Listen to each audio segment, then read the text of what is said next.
buenas a todos, ¿qué tal? ¿Cómo estáis? Espero que todo vaya genial, que todo vaya fenomenal. Aquí estamos en un nuevo vídeo y justamente también estamos en directo en la plataforma morada, en el enlace Helanyah con H al final, no HD. Y lo que vamos a hacer ahora es ver completo el documental de Entre Bastidores del God of War Ragnarok, de cómo se hizo, de cómo se desarrolló. Me imagino que como fue ese conjunto de vídeos que fueron sacando cada martes, que creo que si mal no recuerdo que vimos los dos primeros, porque luego fue cuando tuvimos a la bebota y una cosita y otra y no lo pude ver, no lo pude disfrutar con vosotros. Así que si no os parece mal, lo vemos juntos y lo vamos comentando. Pero claro, ya partimos de la base de que ya hemos jugado gran parte del juego, hemos disfrutado de la misión principal, nos faltan las secundarias, que eso lo vamos a retomar en próximos capítulos, en próximos episodios, así que no vamos a alargarlo más y vamos a cambiar la escena. Y vamos a darle al play, nos ponemos los cascos. A ver. We're coming off of God of War 2018. Es que fue una pasada el God of War 2018, ¿eh? How do you deliver something that players will love maybe just as much as God of War 2018? Voy a hacer aquí un inciso, voy a hacer aquí un paréntesis, voy a hacer aquí un parón, porque claro, había muchas ganas y estaban todos los sentidos puestos en el God of War de 2022, el Ragnarok, y es que dejó el listón, el nivel muy alto de 2018, pero yo debo decir que el Ragnarok puede que sea mi juego favorito, ¿eh? Clarísimamente el God of War se ha transformado, se ha convertido en mi saga de juegos favorita y posiblemente el Ragnarok sea un juego que nunca... A ver, porque hay muchos juegos que te hacen llorar, que te hacen disfrutar cada minuto, pero es que lo del God of War de 2022, no sé si fue por las hormonas, que iba a tener una bebota, pero digamos que se me metió dentro y me llegó a afectar en todos los aspectos. No sé si a vosotros también, pero fue muy real todo esto, ¿eh? The pressure was tremendous. Es que o sea, las expectativas...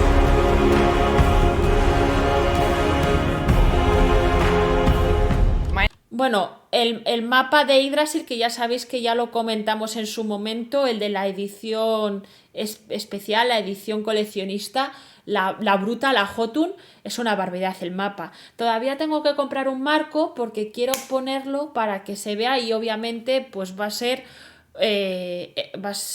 ese legado que voy a pasar a mi hija.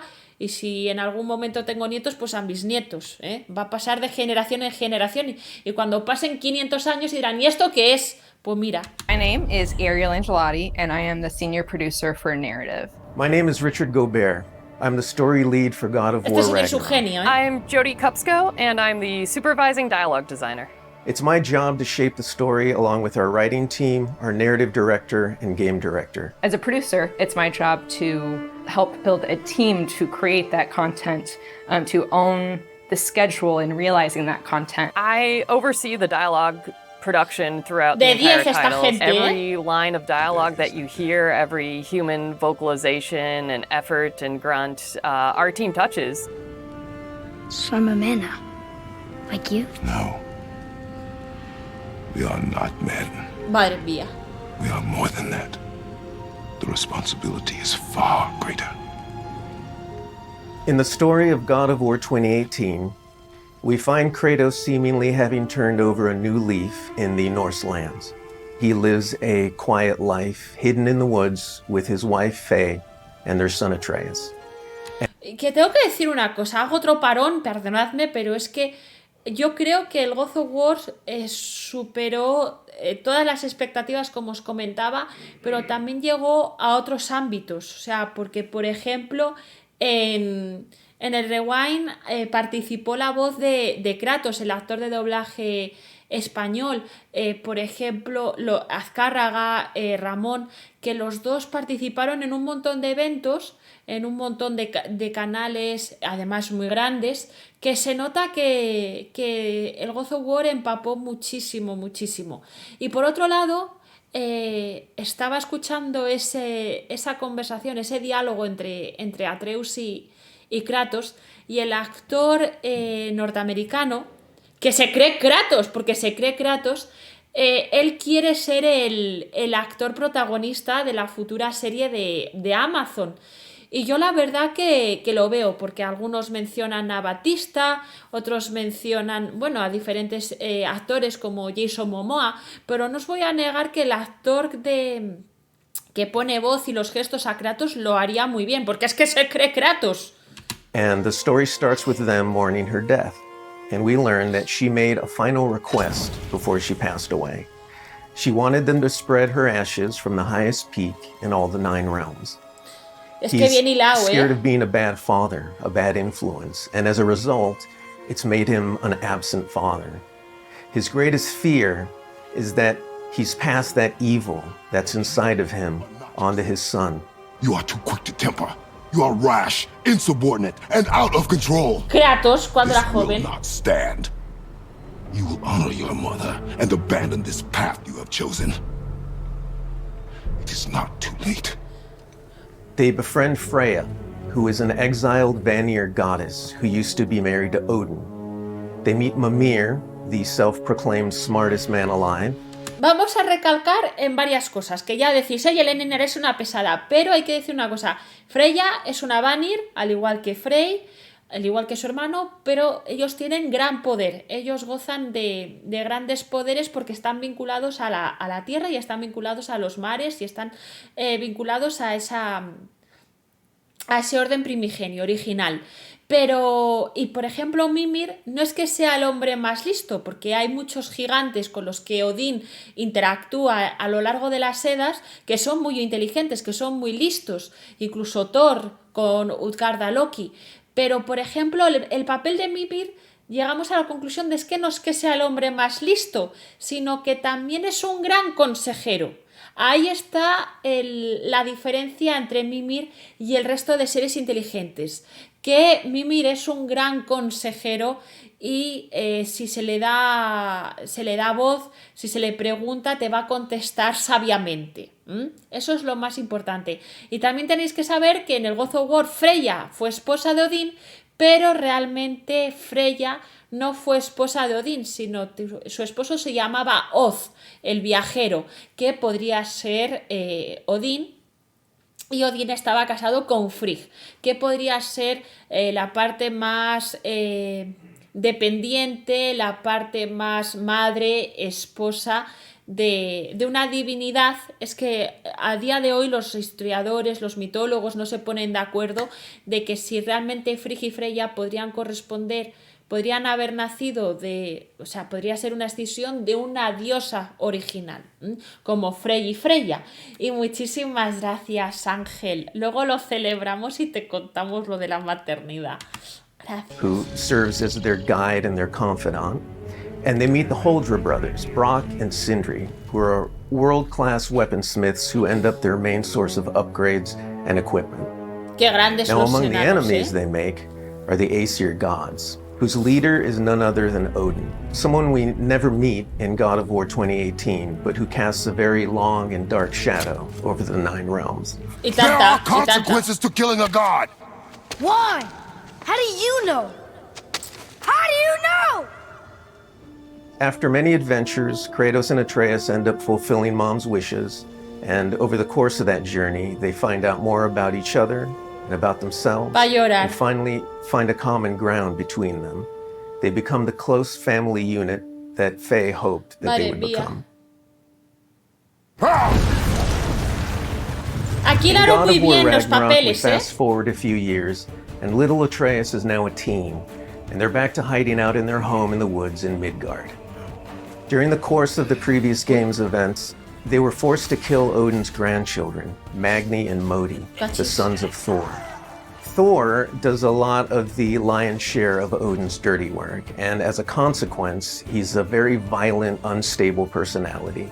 At the end of the last game, they were also forced to kill Balder, the son of Odin and Freya, and that has its own set of consequences. He was a very powerful chess piece for Odin, one that Odin is incredibly bitter about losing. Freya es has poderoso vowed Balder, vengeance against them for the killing of her son. Kratos and Atreus didn't want to kill him. They were friends with Freya. But Balder tried to kill her in front of them, and Kratos had no other option in the moment but to kill him to save Freya's life, even though it meant losing Freya's friendship. I will parade your cold body Es que no se pueden hacer from every spoilers. corner Pero of every hablaremos de con realm, spoilers, ¿eh? and feed your soul to the vilest filth in hell. That is my promise. He saved your life. He robbed me of everything. Es que ya te van dejando en el death is juego, also foretold ya te to van bring dando las about bases del Fimbulwinter, Ragnarok, de que se which van is a a dar brutal importancia three-year a la winter paternidad y a la that is then maternidad. followed Y by gracias, Ragnarok. Tris, luego lo It's an celebramos, apocalyptic war between all the Norse gods, the giants, the dwarves, and the elves, and an army of the dead. They're all destined to fight in a battle that basically ends the world. Kratos is understandably worried about his son and what it means for Ahí him. está. You get to go on this journey with how Atreus grows into a young adult and how Kratos grows into his next era in his life, and really see kind of the parent that he's striving to be, but the person he's striving to be. I find that Es que es una etapa tale so complicada la de incredibly Atreus, relatable. ¿eh? We had started shooting plenty of content before the pandemic hit. In fact, the week before we all went work from home, we were doing a shoot. I remember being on and off that set, running back to the office and having to talk to studio leadership about what was going down and how this was going to impact us moving forward. And those were trying times. For us, it was a very unique challenge because we Es que had to fue con bring la in pandemia. actors and we had to record them. And so we had to look at different ways of adapting our typical motion capture process and dialogue recording process so we can continue production and continue at the quality that we wanted for our players and our fans. We had some actors stand in for other characters, actors who were already, who were like core to one of the scenes, might just be able to play a background character in another scene to be able to avoid a situation where too many people were on set on any given day. We avoided compromising the story that we were trying to tell as a result of the pandemic and these limitations that we had to deal with. There were no cinematics that we changed. We still have the same characters in them in the final game. We just had to get a bit creative with how we shot the content. Our actor for Atreus, Sonny, is a teenage boy, and his voice changed dramatically throughout the several years on this title. I don't want to fight anymore. I just want answers. We had to go in and even out that performance so it sounds like it took place over a short period of time. That was a unique challenge on this one. Que a mí el crío me parece súper rico, say Fimbulwinter leads to Ragnarok. El largo invierno de que dura 3. Whether the Norse saga was going to be a trilogy or just 2 games was something we debated a lot. There were obviously pros and cons for either approach. So we waited for Cory Barlog to weigh in, and he did, and he said, let's do it in 2. The consequence to that is, how do you wrap up this story in one game and do Ragnarok justice? Claro. How do we lead up to that and then have a big moment at the end of the game and wrap up all those loose threads? This game is bigger than what we initially envisioned. There's a lot of important story moments that we need to cover. There are more characters that we follow the threads of, and ultimately it ends up feeling big and epic because there is a lot there for people to enjoy. I am very excited for folks to see this final chapter. A lot happens. We put our characters through the ringer. But we also bring them closure, and we provide answers to a lot of the questions the first Mira game la cara posed. de Kratos, Just all of the new mírala. combat that we're doing and the new interactions. There's a lot of stuff that's happening in this title that I think people are going to have fun with. We all have our own personal Ragnaroks to deal with. And this story is about how you process that, how you own it, and how you make it a part of yourself and grow from it. I mean, we set some stuff up at the end of last game. There's going to be some consequences this game. We're going to see how things play out between Freya and Kratos. We're going to see how the evolution of the family relationship continues. You got Brock and Sindri, the dwarves, who are kind of part of your makeshift family now. And there's going to be some other characters that we introduce that maybe going to disrupt the balance a little bit. I can't wait until players get their hands on the game, are able to experience how the story unfolds for themselves. We have, I think, an incredibly well-rounded game. Very satisfying combat, beautiful and rich environments to explore, outstanding character art, a lush and moving soundtrack and soundscape. It's the work of hundreds of very dedicated artists, and they all have their own stories to tell. Es que nos lo dejaron a huevo en esta última reflexión. O sea, todos tenemos nuestro Ragnarok particular. Es que, Dios, es verdad. Es que es verdad. Hola, hola. From a combat perspective, I always, and I still feel like the meat and potatoes of any God of War Y game cómo is combat. metieron ahí a los enanos, Muchas gracias. Luego lo celebramos. Ay, muchas gracias por los regalitos. Ay. Es que estos lo habíamos visto. Los dos primeros sí que My los name is habíamos Roberto visto. Clemente. All my friends call me Bert. I'm a senior combat animator here at Sony Santa Monica. My name is Kim Wynn, and I'm a gameplay animator. Hi, I'm Sabra, and I'm a senior VFX artist on God of War Ragnarok. Es que cómo nos fueron ahí My name is Grace preparando, Penn, and I'm a gameplay animator in God of War Ragnarok. Hi, I'm Stephen O'Hara with GBA, combat designer on God of War. And I ¿Cómo create pronuncias interesting ese and nombre? memorable creatures that players like to attack and defend against. As an animator, you gave life to characters. You make them move, you gave them personalities, you gave them weight. Es que cómo van dejando lo de Tyr, Si es que de verdad. Y lo de Odín. My role as a VFX artist is to put the power behind a move.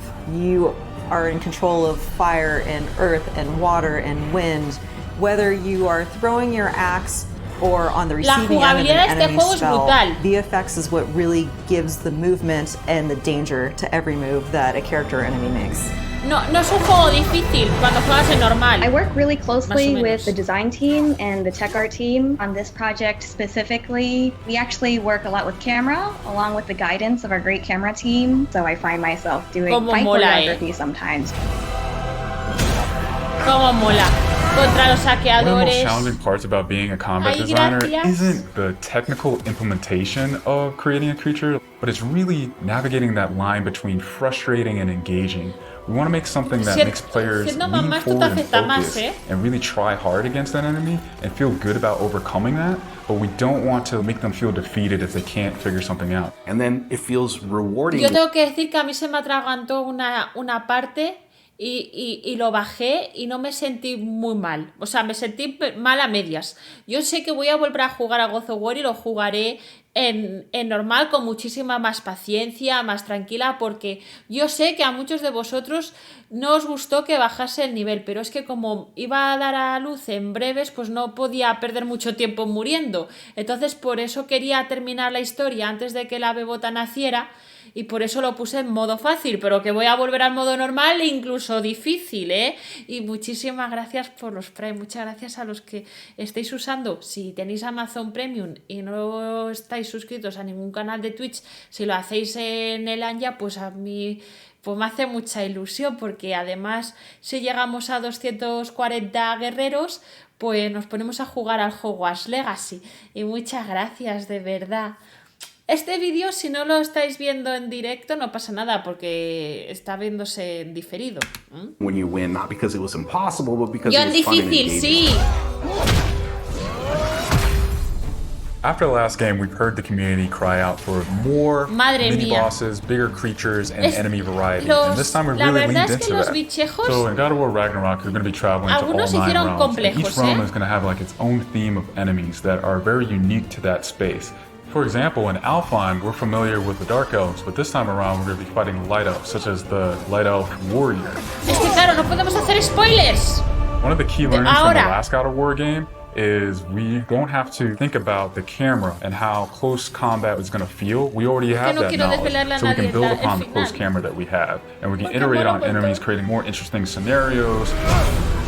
Es que pusieron muchas ganas. In the last game, Atreus was just starting to fight alongside Kratos, and he was learning from the master tactician. So in this game, he's trying to prove himself a little bit more, and we built upon those mechanics with him.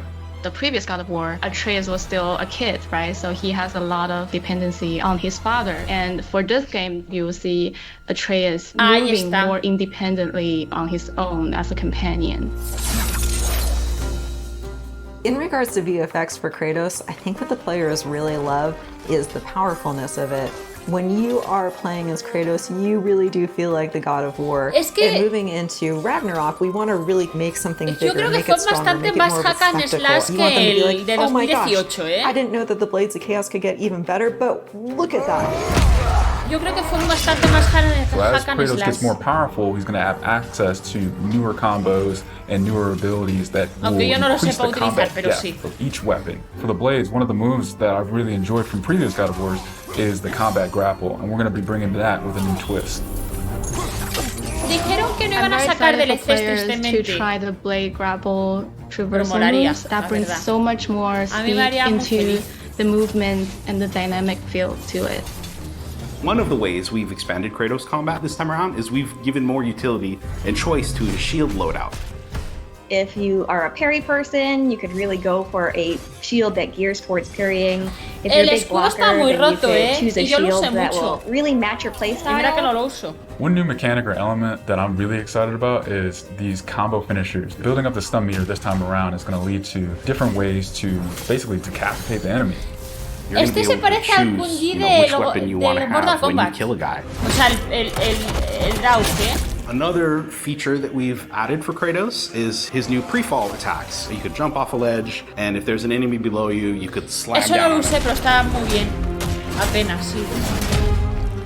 There's such an emphasis on verticality in some of these fights that it's super engaging. And as Kratos, now that you have so much mobility and that you can also take advantage of that verticality, I think it just adds such another interesting layer to the fight. In God of War Ragnarok, we've enhanced the Kratos and Atreus duo. He's going to initiate a little bit more, be aggressive. He's going to fight alongside you. Sometimes even surprise you with his combo abilities too. Some of the new expanded companion actions that you'll see Atreus do leverage the fact that he's older now, he's bigger now. And he's different from Kratos, so his magic has a different flavor. Juega más con la Not only astucia. that the fight side by side together, Kratos es la there fuerza are also a bruta, lot of mini games and player interaction moments. For example, like the puzzle systems and the set pieces. You definitely will see a lot more collaborations between father and son.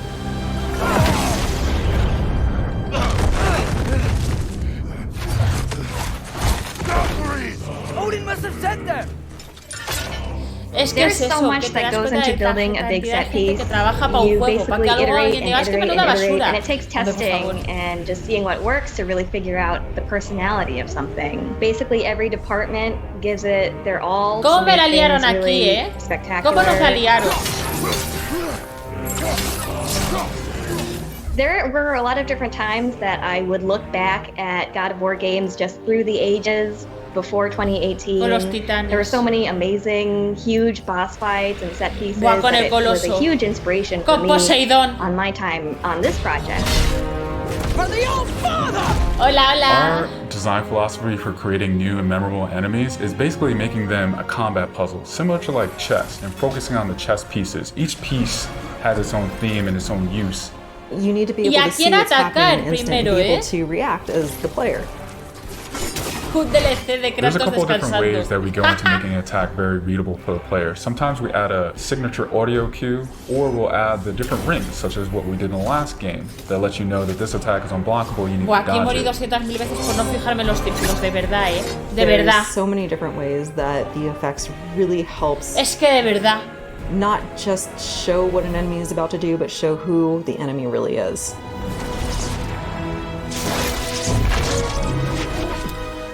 Thor es el Everything mejor del designed has juego, to be surrounding the essence of the character and a story.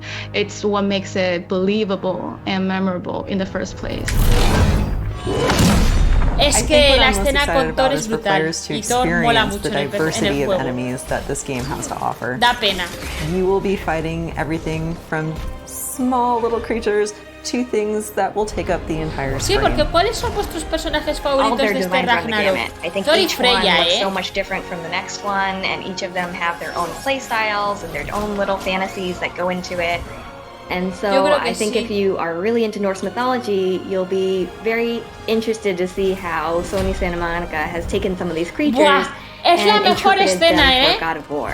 Everything Es la that goes mejor into the escena. game, there's emotion behind it and intent behind it, and by the time it gets to you, everything that you've seen that you're going to play and experience has been sweated over, bled over, tested, and is fun to play.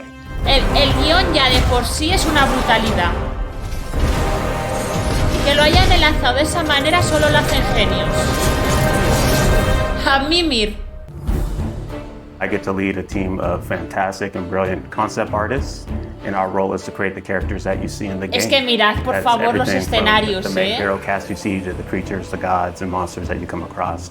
The hope Es is que that we la get something estatua that de feels Odín. unique and stands up to the history and the legacy of what the God of War franchise has always done. I feel like from the first games, that was a similar approach that they were doing, and that's not always easy. Es que os digo una cosa, por ejemplo, en el famoso templo de Uppsala, en el que se relata que se hacían sacrificios de, si mal no recuerdo, eran 8.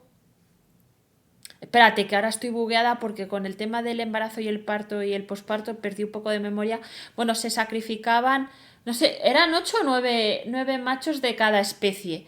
Bueno, pues resulta que en el templo de Uppsala había 3 estatuas, una dedicada a Frey, otra dedicada a Thor y a Odín, si mal no recuerdo. De todas maneras, esto tengo que revisarlo y posiblemente haga un short pues explicándolo, porque me quedo muy mal.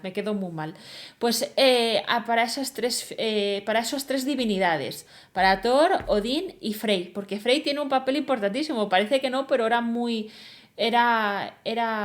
necesario, porque no hay que olvidar pues que era un dios de las cosechas, un dios de la fertilidad, y obviamente pues tú tienes que vivir, tienes que comer. Y yo creo que esa estatua de Odín, yo creo que la hicieron como referencia al templo de Uppsala, La vejez, me cago en la leche. Hola.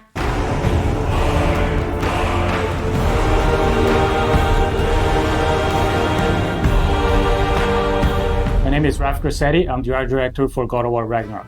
Hi, my name is Este Marissa también la Copper. vimos, I'm a también lo character vimos en technical documental, artist. sí. Hi, my name is Angela Rico, and I am a senior character artist in God of War Ragnarok. Hi, I'm Della Longfish, and I am the lead of the character concept team at Santa Monica Que Studio. hay muchos trabajadores, es que son cientos. All yarns be the happened to him. As a character technical artist here at SMS, I rig most of the characters and props that you see throughout the world. As character artists, our job is to create 3D assets based on the beautiful concept art provided to us. We do this by making sure that the silhouettes on the models and the textures and materials stand out instantaneously.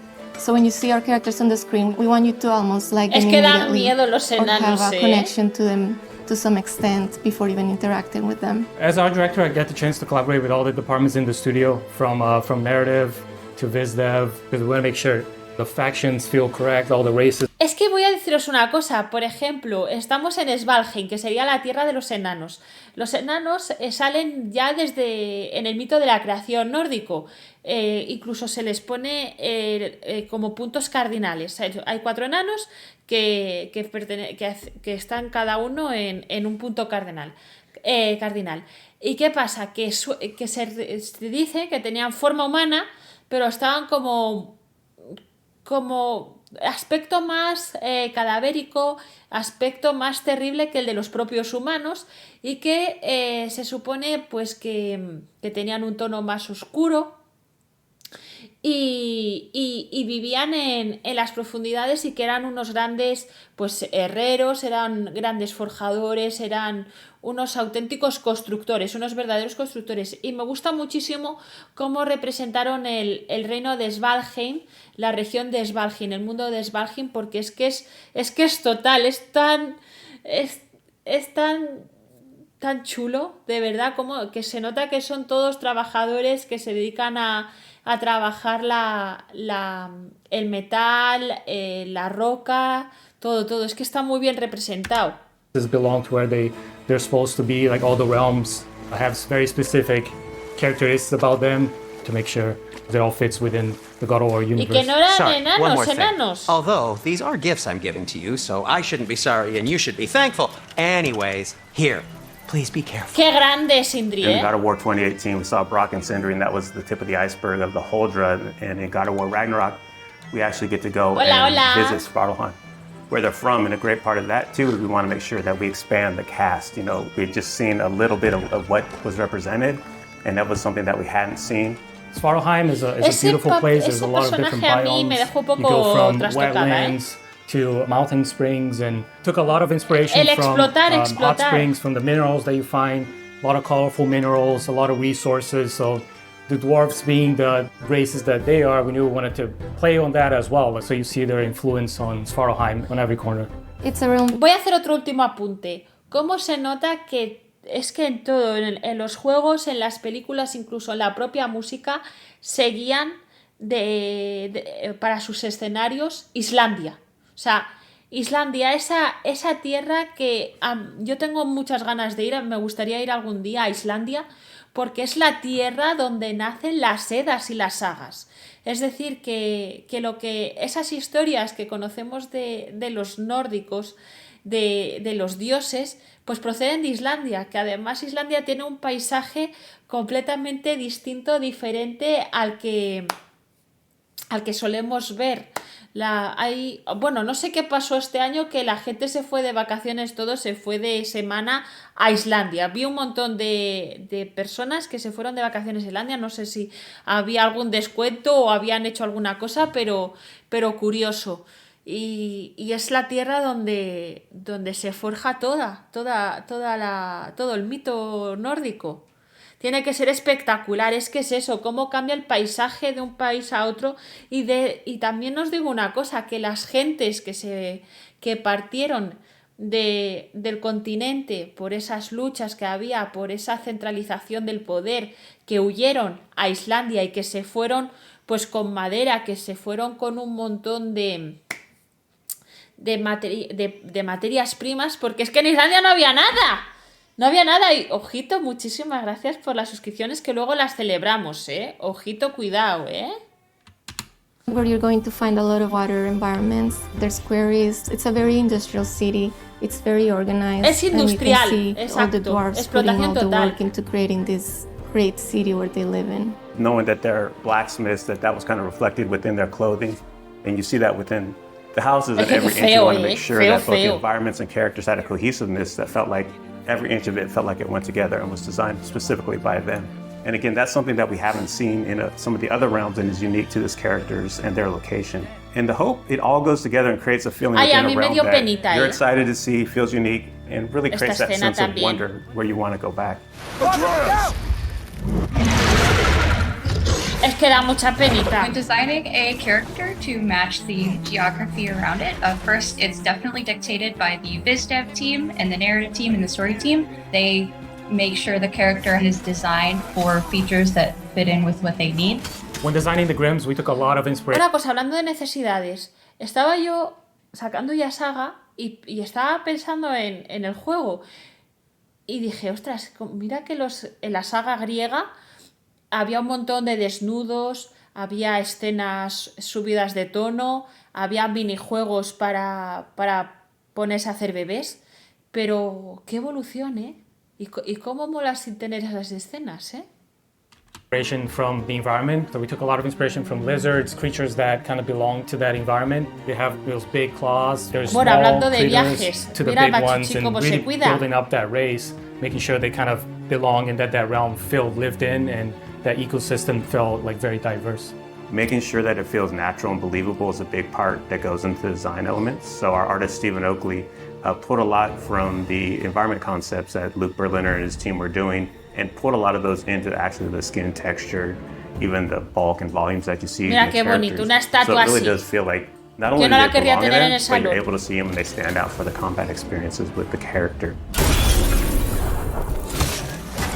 Me cago en la leche, ahora Egipto. Character design is all about storytelling. In the example of Durling, his design was really tailored to convey his own personality. He's a bookkeeper from Svartalfheim. And because his job demands, he's very organized, he's very rigid, and he's a very play-by-the-rules kind of guy. But then in contrast, you have his friend. So when you see Durling connect with his pet, we see that he's not all just this rigid librarian guy, but that he's got a softer side to him. I do believe that we're all storytellers, no matter what we do, even in the tech side of things. I mean, we work to make these characters and then tell a story, and we can also kind of put those features and traits on our rigs. Esta escena... Prophecies say Fimbulwinter leads to Ragnarok. War is coming.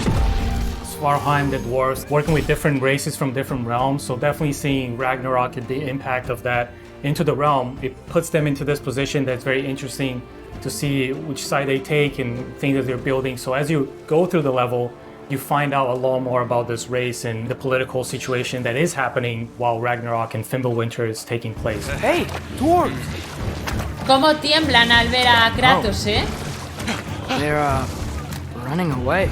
One thing that our hope is with the cast of characters within every realm is not that it's just enemies there to kill you. We want to feel believable and that there's a wide world out there, but we want to kind of plant these seeds within any cast of the realm that there's more outside of what you're playing, and we want the fans to feel like they can go back and really visit those areas and want to go explore. If the geysers and smell here are worse because of Fimbulwinter, maybe the earthquakes are too? Aye. Going into Svartalfheim, I'm really excited for players to experience all the new races that live in that realm, how they play. They play very different from anything we had before. There's wildlife, it's something that kind of goes unnoticed, but we took a lot of effort to make the realm feel believable. So there's a lot in Svartalfheim, a lot to explore. I'm really excited for Svartalfheim. It is a gorgeous realm. After looking through some of the cinematics and playing some of the cinematics and playing through some of the puzzles, I'm so excited how water plays such a big feature in that realm, and that is so cool. I'm most excited for fans to finally get to see how the dwarves live. Brock and Sindri were fan favorites in the last game, so I think that all the work that we've put into Svartalfheim is going to make all the other dwarves shine just as bright as the brothers did. The best part I have is turning on the YouTube and seeing all these call-outs and all the attention to detail that the fans pick up on. That's one thing that we keep in mind when we're designing characters, to make sure we do right by the fans. And knowing that all the work we put in will be seen and appreciated. That's not always the case, but our fans just get every little nook and cranny on that. And we love that, and we packed a lot of that in for this new cast, and we hope you guys get the same feeling with God of War Ragnarok. Y es un personaje muy bien diseñado. Tiene me gusta. My favorite part of user experience design is when we get to have a player sit down and play the game and experience it regardless of the barriers they might face. ¿Pero siguen existiendo los beta tester? Seeing players just overjoyed at the experience is one of the things that brings absolute joy to my heart. Es verdad. ¿No le dieron un premio that everything that we do to make accessibility better within the game, that's something that we can bring to as many people as possible. Este no lo vimos, este se le da accesibilidad. A ver. Mira la vaca, la vaca. I'm Mila Pavlin, and I'm the lead UX designer on God of War Ragnarok. My name is Sam Chappelle. I'm the associate UX accessibility designer. My name is Zhou Xiayi. I'm a rendering programmer. Hi, I'm Kate Marlin, senior producer of the gameplay team. My primary job is to make sure that as I'm looking across the game, as features are developed, that designers and programmers and artists up front are asking themselves, am I taking accessibility features into account while I'm designing this? Is there something I can add systemically that will help integrate this feature across the board? My job is to hook up everything and implement the accessibility features on the rendering side so that the designers are able to implement the features into the game. Great. I'll head across for a better look. User experience design allows us to look at accessibility from the user perspective. So we are the ones who are actually going into the game and looking at the different design problems that there are to solve within the game and figuring out ways that players can access that content regardless of anything that they might have a difficulty with because of accessibility concerns. Accessibility at its core is making sure that we allow folks who want to play a game to be able to access the game and all of its features. That allows players to have experiences that they might not otherwise be able to. From swinging your axe as Kratos to traversing the realms and experiencing the story. These features make it possible to do these things. People are no longer limited by their physical capabilities, and they will be able to enjoy the game just like anybody else. There's a saying in the accessibility community, never about us without us, and we really wanted to make sure that everything that we are doing is with the community and not just about them. So we have to reach out to fans and understand what their needs are when it comes to accessibility concerns, and we have to reach out through consultants and playtesters to understand what things may be hindering someone from being able to complete the game. It's always the best to be able to communicate with the user and see what they're happy with and what they want improved. Some of the most inspiring things that I've seen that have made me want to think more about accessibility is seeing the stories that players have and how much it means to them when they're able to sit down with the game for the first time and play more than they ever thought they could. Boy, we must be better. You must never forget that. With the last God of War, we ended the game understanding that there were major problems with the way that we were designing for accessibility.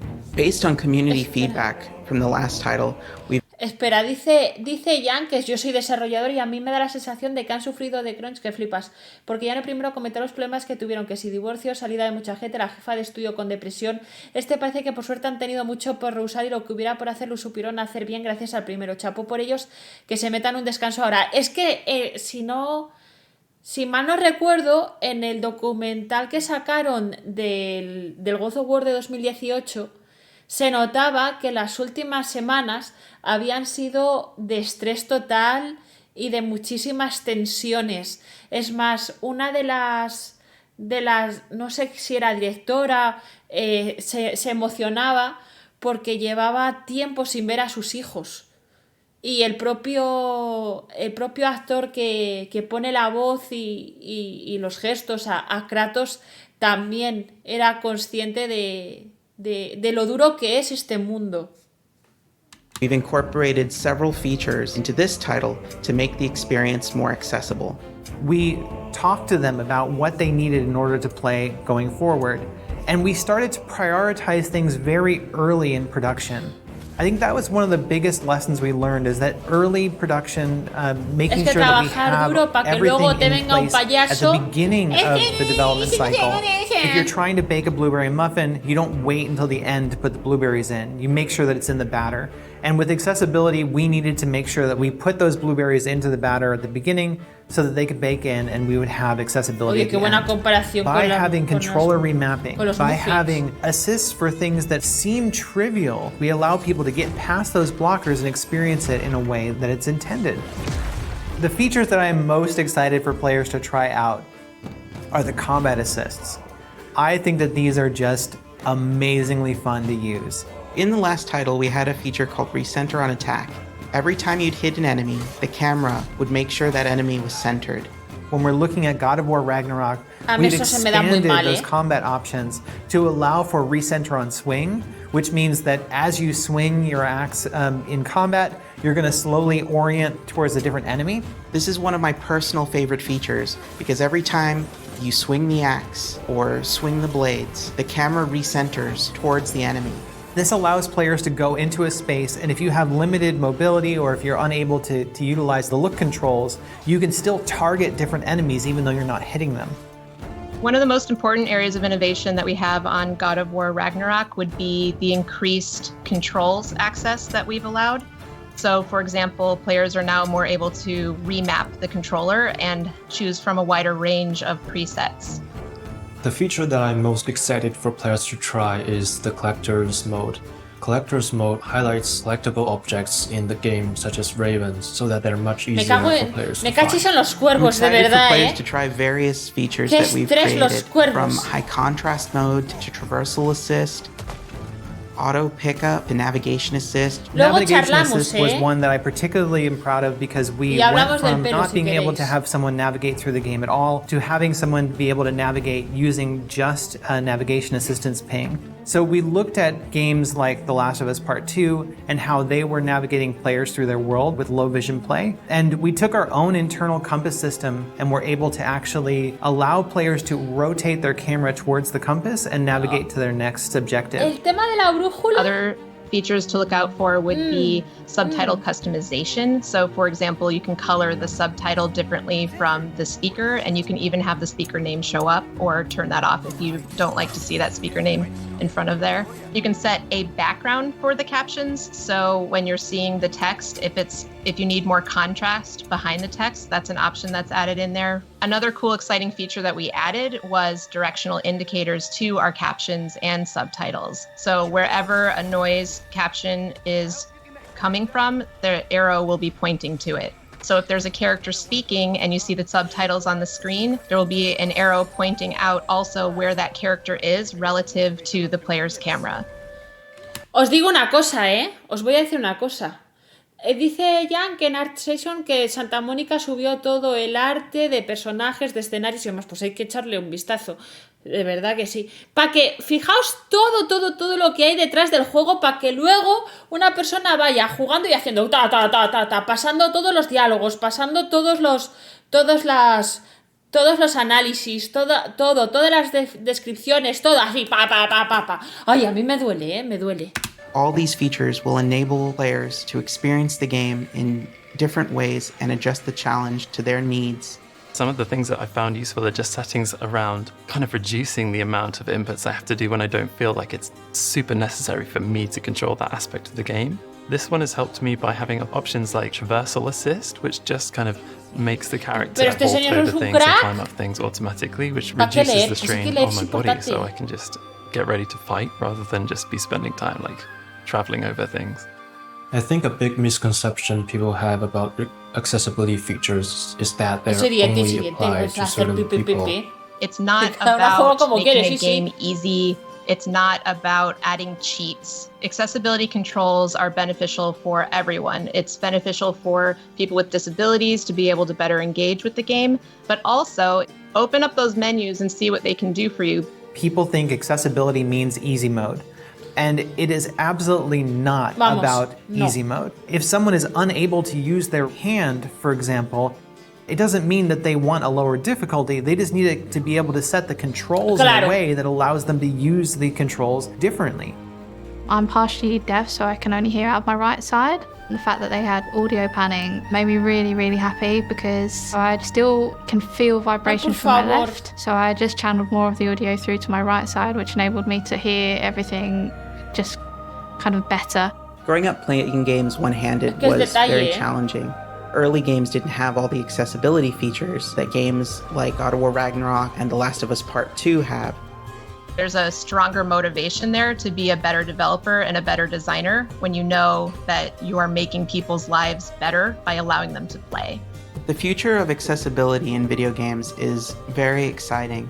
As we continue to innovate and the conversation grows, the experience just gets better for everyone. My hope is that people can expand beyond our current audience to include everyone. The more every studio takes in information about what can make accessibility better, the more we can inspire each other and the better we can make all of our games more accessible. I really have a high vision of making games that are not just accessible in the way that you can just get through them, but that they're accessible in a way that they are enjoyable and create more choice for players.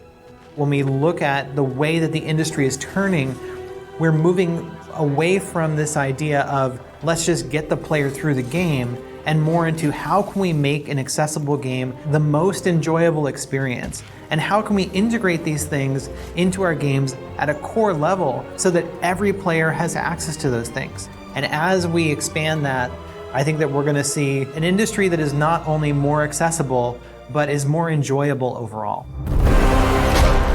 Una cosa que igual alguien se ha ofendido al decirlo del juego del año. Evidentemente, pues tanto el Elden Ring como el God of War, el Prey, pues son juegazos. Son juegazos. Todos los juegos son juegazos. Siempre, aunque tú digas, no, es que este juego no me llama la atención, a alguien sí que le va a llamar la atención y podrá ser su favorito. Y cuando digo lo del Elden Ring y el God of War, a ver, son dos titanes. Son dos grandes juegos que obviamente van a pasar, no pasan desapercibidos en la historia de los videojuegos. Y el Elden Ring se mereció el premio, evidentemente, se lo mereció. Que yo jugué en su momento, no lo terminé, es una tarea que tengo pendiente, porque no se me olvidará que dejé de jugarlo en abril, porque me estaba desesperando y me habían dicho que estaba embarazada y demás, y dije, ostras, no voy a liar la parda, no me voy a estresar, no vaya a ser. Entonces lo dejé de lado, lo dejé a un lado para volverme a poner pues pronto. Y me parece un gran juego, el Elden Ring, me parece un gran juego en todos los aspectos, gráficos, música, pero la historia, yo es que no soy entendida en los Dark Souls, pero la historia estaba bien, pero me parecía demasiado rebuscada, demasiado... No llegaba a ser la fumada de un Tekken o la fumada de un Mortal Kombat, pero la historia es un poco demasiado compleja. Y, por ejemplo, la trama y la historia de Kratos y Atreus me parece muchísimo más llamativa, más real, más no objetiva, pero como que más cercana. Y yo creo que por eso se lo deberían, o sea, a mi modo de ver, se lo podrían haber dado a God of War por la historia que hay detrás. Pero vamos, que los dos juegos son una maravilla. Sí. Y muchísimas gracias, Fixius. Luego, todas estas espartanidades que no salió la alerta, luego las vamos a celebrar, ¿eh? Por supuesto que sí. Sí. Muchas gracias. O sea, que nos queda una hora, tú, de juego. O sea, de documental. Qué liada. All the relationships, especially the ones that carried over Ahí está, Kratos. God of War. Kratos realizing that he's part of something. He's part of, God forbid that I say it, a family. And I think that's a great moment for Kratos, because I don't think he ever, in his wildest dreams, ever imagined that he'd be. Es que podría hacer de Kratos tranquilamente, ¿eh?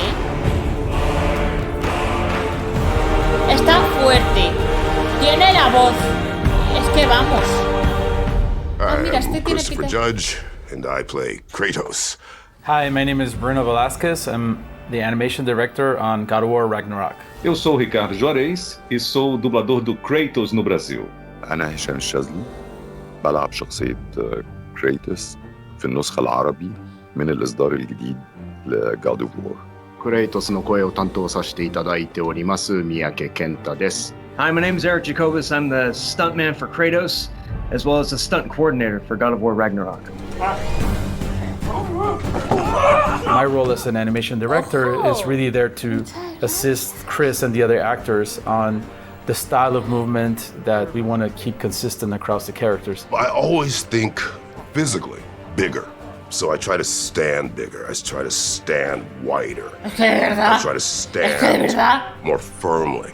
And every time he moves, I want it to have a sense of purpose, that he's going to do something. Because Kratos, in my mind, doesn't ever do something by happenstance. There's always a definitive objective. So that would give purpose to his movements. There's a certain amount of chaos with Kratos' combat. And there's a moment, and I always clock it, from about 90 degrees this way to 90 degrees that way. When I do that attack, it's like I throw my entire body into it, and there's a little bit of chaos, and I catch myself at the end. And normally in other characters, that's not allowed, right? You're not allowed to kind of lose it like that. But in that 90-degree window, I'm allowed to lose it. And they like that. And then I pull it right back. And that's kind of like the Kratos brand that, you know, the animators and the director really helped foster and create with me. Every direction that we give to our actors or animators is to always keep them consistent, to put themselves into that space of always being a warrior ready for battle. The animators and the director helped sort of create a language around how Kratos moves. Some of those things include a really fast return to idle so that he always looks like he's in combat, a certain amount of shake when he swings a weapon. You know, there are these little pieces that I'm always thinking of whenever I do movements for Kratos that really help make the character feel like he's in the combat the whole time. Ostras tú, eh? Working with Christopher Judge, who was the voice and also motion capture performer for Kratos, has been one of the best experiences I've had in my career. A lot of the motion that comes through in the cinematics especially really is just him becoming Kratos. For me, the first time I inhabited the role of Kratos, I was in such splendid physical condition that I actually felt like Kratos. When I saw the rendering, I felt that I was him. そのクリストファーさんの演技を見ながら声を入れさせていただいたんですが、本当に助けられました、僕は。彼の演技がですね、特に彼の目がいつもキラキラと潤んでるんですよ。それがなんかそのより前回よりもクレイトスになんか人間味みたいな。Ô Ricardo, ali eu sou o Kratos, então são muitas horas concentrado ali, entrando no personagem, fazendo com que o personagem realmente tenha uma identificação com o público para que haja imersão. Oye, ahora me apetece escuchar a Kratos أو تبقى كريتوس في المعركة. إنما في الكابوس، في التعرض للخوف، في الإحساس بقدر من الهزيمة، قلة الحيلة قدام ابنه، اهتزاز صورته قدام ابنه، كل ده صعب قوي إنك تعبر عنه بصوت قوي. So at the beginning of God of War Ragnarok, Kratos is in a different stage that he was in the previous game. Of course, now he has accepted the passing of his wife. He's accepting his role as a father, but then now his son is seeking a lot more. So Kratos is coming to terms on how do I best raise Atreus and how do I guide him. We follow your every whim. But you don't believe in any of it. And still I follow. Because all that matters is that you are safe. But that's not all that matters. Who's keeping you safe? We are very interested in exploring what it's like to have a relationship with your own child. Even, you know, Chris Judge, him being a father as well, it's always something that comes up on stage, talking about our kids and talking about our relationships with our own families. Well, some of the things emotionally with Kratos are very readily accessible to me. Being a father, being willing to do whatever it takes to ensure that your children are safe. التعامل ما بينه وما بين ابنه ده كان أكتر شيء، أو المشاهد دي أو الجمل اللي بيتكلم فيها مع ابنه كانت بالنسبة لي ممتعة جدا، لأنها كانت بتعلمني لحد ما عن طريقتي، بكتشف طريقتي أنا في التعامل مع ابني. Até o Kratos conseguiu evoluir. Afeta todo el mundo. É uma versão melhor de si mesmo. E ele faz tudo pelo Atreus. Tudo, tudo. Ele está preparando o Atreus para o Ragnarok. E para que isso aconteça, ele vai se dedicar ao máximo. Ele vai além do que ele poderia imaginar. Even though Kratos has a difficulty expressing the way that he feels about Atreus, it's really demonstrated through Kratos' actions that he really cares about him. He would move mountains for him. You know, he literally climbed the highest point to respect the wishes of his wife. That just shows that Kratos really, once he cares for someone, even though he doesn't express it through his words, he does it through his actions. Kratos no longer pontificates to Atreus. He's no longer speaking to an audience that just listens. He is now having debates with rebuttals Porque es with adolescente. a young man who possesses his own ideas, his own thoughts, what he perceives to be his own trajectory to get to where he needs to be. The hard part, I think, of Kratos' journey is him learning to listen. And that's what comes with having such black and white views of right and wrong. A lot of times you're not receptive to what someone is telling you about how they feel. And I think that was a huge part of Kratos' growth, was him learning how to listen. 今回はとにかく仲間たち、本当にいっぱい対話を重ねるんですね、ゲームの中で。その中ですごく人を受け入れる度量の大きさみたいなのが一段進化したように僕は感じましたね。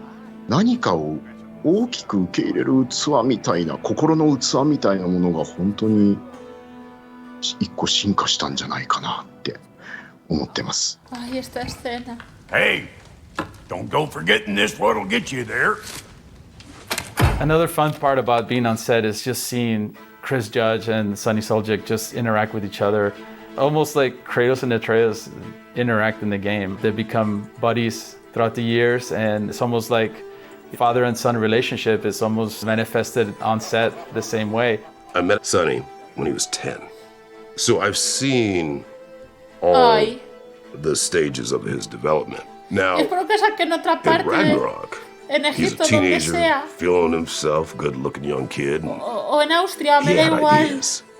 Like he actually was able to break down scenes and have his own ideas about them. And I remember the first time it happened, I just stood back like, wow, this is a whole different dude. Like this isn't, you know, that little kid that had a million distractions. This is a young man who is very intelligent, very thoughtful, because I had gone through it with my children. It was something that I had missed very much as a father, as a man, was seeing this evolution of a human being and seeing them growing into who they are going to be. That part of it for me was great. And it was really interesting to me to see that, not only between Kratos and Atreus, but between Sunny and I. It has been really interesting to see how the character of Kratos has evolved, especially on the last game, coming from the Greek period over to the Norse era. Está muy bien esta parte del... Bueno, todo el documental es una pasada, pero... To see him recognize that there was a lot of things in his past that perhaps he wasn't very proud of, a lot of terrible things that he did, and seeing that almost him getting a second chance at having a family, at raising a child, going through those changes, sort of accepting himself. It always has been really interesting to me.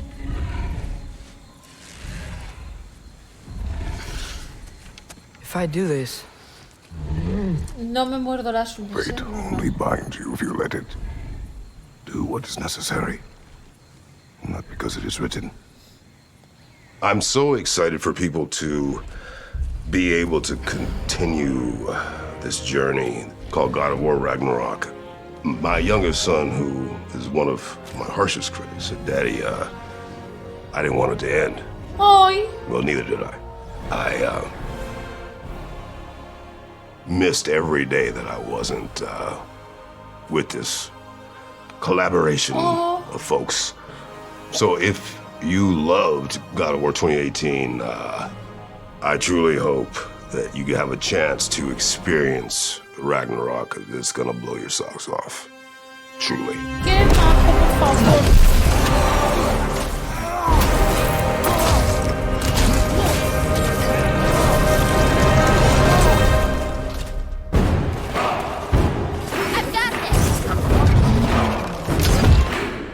When you're playing a game, in order to have an emotional response that feels real...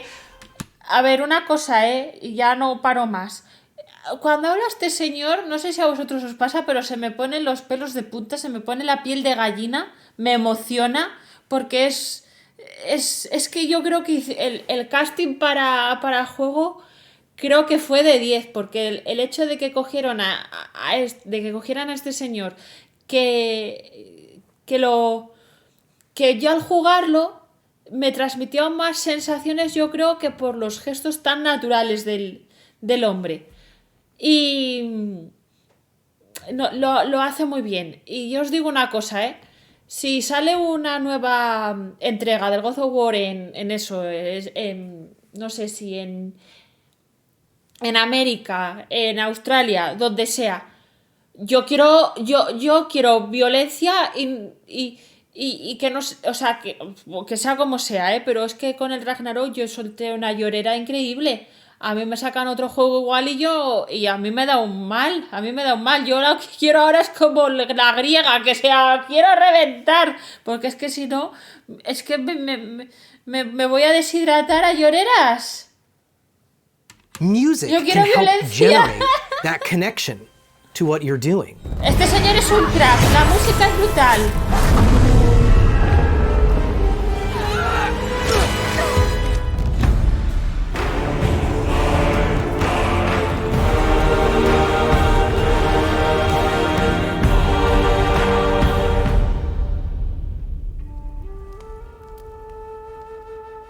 My name is Bear McCreary. I'm the composer for God of War Ragnarok. Hello, my name is Sonia Coronado, and my role here in God of War Ragnarok is music production lead. My name is Kellogg Boynton, and I'm a recording and mixing engineer for the music department here at PlayStation Studios. Hi, my name is Justin Fields. I'm in the music affairs group and typically handle music contracts and licensing. For God of War Ragnarok, I was invited to compose English language lyrics for the music score. Composing music for a video game begins in my studio, in my head. I want to come up with themes that will resonate, melodies that gamers will be able to take with them on this journey. From there, it involves a lot of people. My main goal for this game is to make an interactive music experience for the players so they feel really immersed in the world of God of War through music. My role on the production for the music of God of War was to help oversee the recording sessions, working with our external engineering partners, both over in London and over in Iceland, working with them on mic choice and placement, providing them any details that they may need, as well as being able to mix some of the score. The music group at PlayStation strives to leave no creative stone unturned, and composing lyrics for the score and translating those to Old Norse was an opportunity for us to lend an air of authenticity that will help bring the players into the realm and world of God of War Ragnarok. Well, I'd recognize that dour expression anywhere. As a composer and as a fan, I want to go into a sequel and hear something that gives me exactly what I want and exactly what I don't know that I want. What do I want as a fan? The same thing. I want to hear that same theme again. But what do I need is new information and a new perspective on that material. I think my initial challenge in facing God of War Ragnarok was in trying to match, ultimately exceed the scope of my score for God of War. When I read the script for Ragnarok, the story was expanding. The roster of characters, the realms, everything was bigger and simultaneously needed to be as emotionally immediate. Ahí está. Es que lo están describiendo genial, narrando genial. That's a joke, right? Probably the biggest challenge for me was coming up with a theme for Atreus, which I didn't do last time. I didn't do last time because the story really didn't need it. I had a theme for his mom, I had a theme for his dad, and the game was about his relationship with those two entities. God of War Ragnarok was different. I needed a theme for Atreus. And I struggled with this one. I went through many drafts.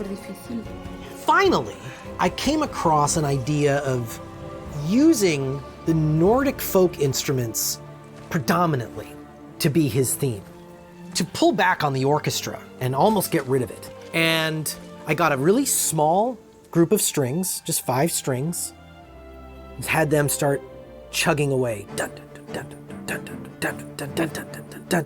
It was small and tight, like a rock track. And then I brought in a nickel harpa and a Hardanger fiddle and wrote this theme for them that was quite literally the Kratos theme turned on its head.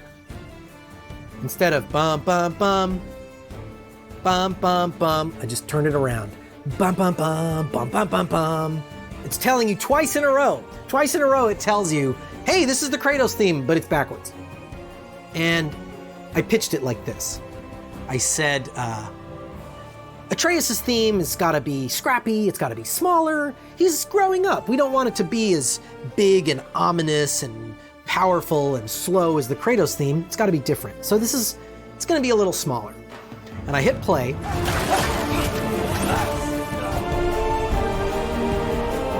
Me fascina, Me fascina.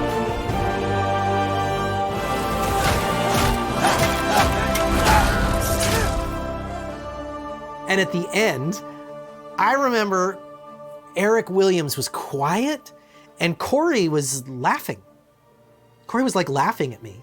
And he looked at me and he said, I love that you think that piece is smaller. And I felt at that point that I had, in a way, overcome the biggest challenge I was gonna face. I thought from there, be smooth sailing. Turns out I was wrong about that. One of the biggest challenges that we overcame is that we had to record this entire score remotely. Obviously due to the pandemic, Claro. We were not allowed to travel for obvious reasons. So we had to be able to figure out how to do this all remotely with our team in Los Angeles while recording the orchestra over in London and in Iceland. So being able to kind of pull together as a team and pull this off, especially with the hurdles that we had to work through, it was a huge accomplishment for everyone involved. And I find that the quality of the implementation, the creative instincts of the team that are actually putting the music into the game are part of what shapes your experience when you play it. One of my proudest achievements is something that we actually thought early on during this project. We were wondering, is there a way to not cut off melodies in a game that is so interactive? So we really try to carry that vision into this game, and it was really a team effort to make this happen. But we ensured that in all boss fights and in all systemic content, as much as we could, to let no melody be harmed. And I hope all the players get to enjoy that. Qué bonita boda, por favor. It's really you. The first day that I met with Corey and Eric to discuss God of War Ragnarok, we spent the vast majority of it talking about Angerboda and Atreus. Her impact on the story is massive. Sí. And making sure that she and Atreus had a relationship that works and that the audience bonds with her was a primary focus for me as a composer. En el mito nórdico tenía que ser así, pero para mal. Pushes the boundaries of our score a little bit. I wanted sounds that would be in the same musical realm as these Nordic folk instruments, but I wanted something that was different. It's this perfect mix of sweetness and innocence combined with the magic aspect of this realm. So the use of dulcimers, for example, to really represent that childlike innocence, but also this flute-like melody that really carries the story of Angerboda. So this unique wooden flute comes in, playing her melody. And her melody is closely connected to the Atreus tune. Fíjate. The first 5 notes are the same. Eso no te fijas. Da da da da da da da da. That's Atreus. Da da da da da. That's Angerboda. Because they're related. Their fates are intertwined. Here are the English language lyrics for Angerboda's theme, which is titled The Giantess of Ironwood. Mother, mother of wolves, you will endure. You will endure. You are your savior. Keeper, keeper of souls, the last giantess, mother of wolves, you will endure. Hola. Master! We got him now! So this cue is a great example of how we use a few words to accomplish something fairly impactful. The line, you are your savior, in particular, speaks volumes about Angerboda's character arc. The concept of breaking free from one's own fate and taking control of one's own destiny is a common theme across all of the God of War games. and exploring that as it applies to Angerboda was an extremely interesting and exciting opportunity. If I was supposed to fight alongside you, I wouldn't disappear from your damn mural halfway through. She's lived under the weight of this prophecy her whole life, knowing that she was going to have to help Loki. And a big part of her Qué bonito, por favor, que me de verdad. ¿Por qué no lo vi en su momento? Gotcha. Thanks.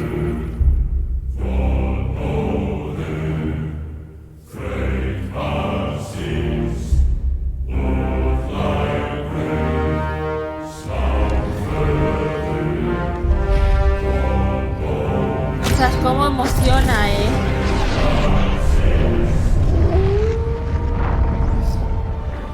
So I think the aspects that I'm most excited for the players to experience are actually the music for each realm. Hearing how the music and themes elevate the experience. The way that we've been able to tell a story through music. Perfect. Really excited for players to be able to experience all of that. Madre mía, para que luego digan, vaya Everybody on basura the de music juego, team, the tú. sound team, and all of the writers and cast that I interacted with. For all of us, it's a passion project. We're doing this because we love it. And I am so excited for fans to get to hear all the new music and get to go to all 9 realms. I can't wait for fans to pop this game in and be transported away. ¿Os podéis creer que hay partes que no me acuerdo? Hay partes del juego que no me acuerdo. No haberlas jugado. Vanaheim is a very large realm, but it was the most ambitious Madre mía, los realm globos, I think chaval. the studio's ever Qué tackled. bonito. We wanted to do so much, and we did so much, and somehow Por we pulled favor. it off. Esto es una pasada.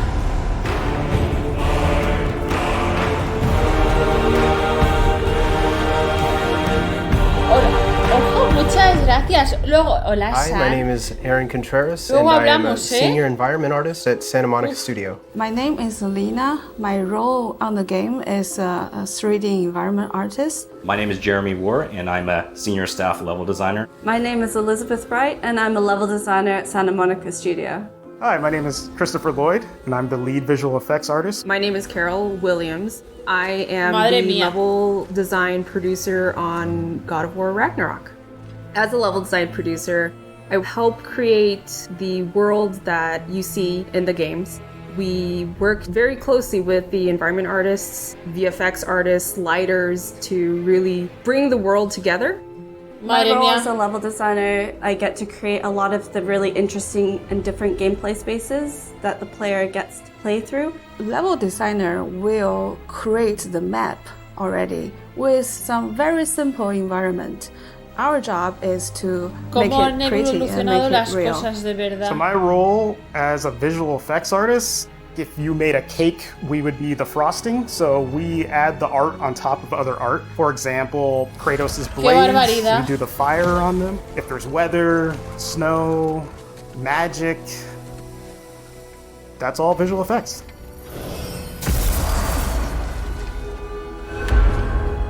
Wow. It's beautiful.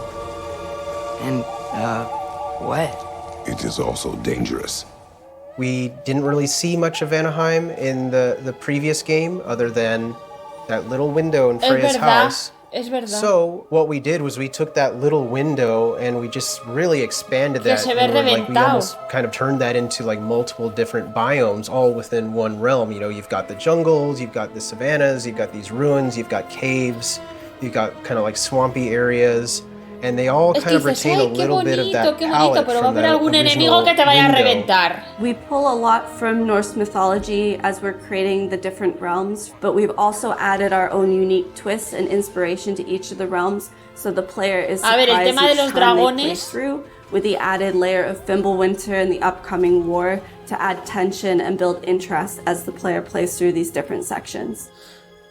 Es que esta family Vanaheim del mundo had germano very y poco little más. kind of actual written mythology. No. But in our own kind of story, we've implemented the story of Skull and Hati and kind of the idea of the moon and the sun and other characters such as Hombre, Freyr. Skull y Hati Those were deberían some estar más en physical, mythological elements that we could use to put into the environment to really help tell the player and anyone that's kind of paying attention, like, okay, this is Vanaheim.